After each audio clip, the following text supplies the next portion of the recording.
La production a été lancée dès le mois d'avril. Depuis le printemps, ici à La Palisse, sur ce site Envirocat, 5000 tonnes de méthylate de sodium ont été produites. Le méthylate de sodium, un composé chimique qui joue le rôle de catalyseur dans la transformation des huiles végétales en biodiesel. Ce méthylate de sodium est obtenu à partir de deux matières premières, le sodium et le méthanol. C'est la seule usine de ce type en France, c'est aussi la seule en Europe à fonctionner sans utiliser de mercure dans son procédé. L'Europe est le dernier continent où on fabrique encore du méthylate de sodium au mercure. Donc notre procédé n'est pas révolutionnaire, mais il est quand même innovant en ce sens qu'on va être le premier fabricant à utiliser un procédé en continu. Donc l'intérêt d'un procédé en continu, c'est que le volume réactionnel est beaucoup plus faible et donc les dangers générés par le procédé sont extrêmement limités.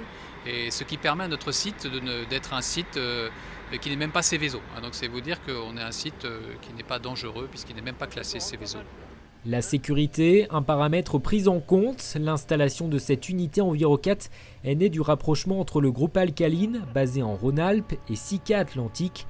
Sika, qui sur les 8 millions d'euros investis a consacré 30% au respect des normes de sécurité actuelles et futures.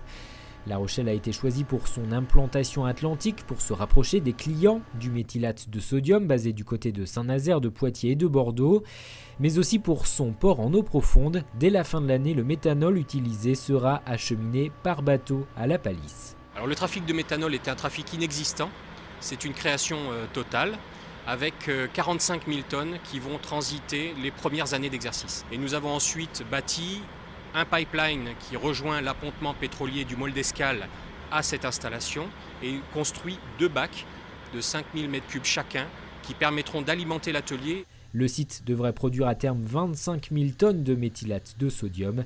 12 emplois directs ont été créés.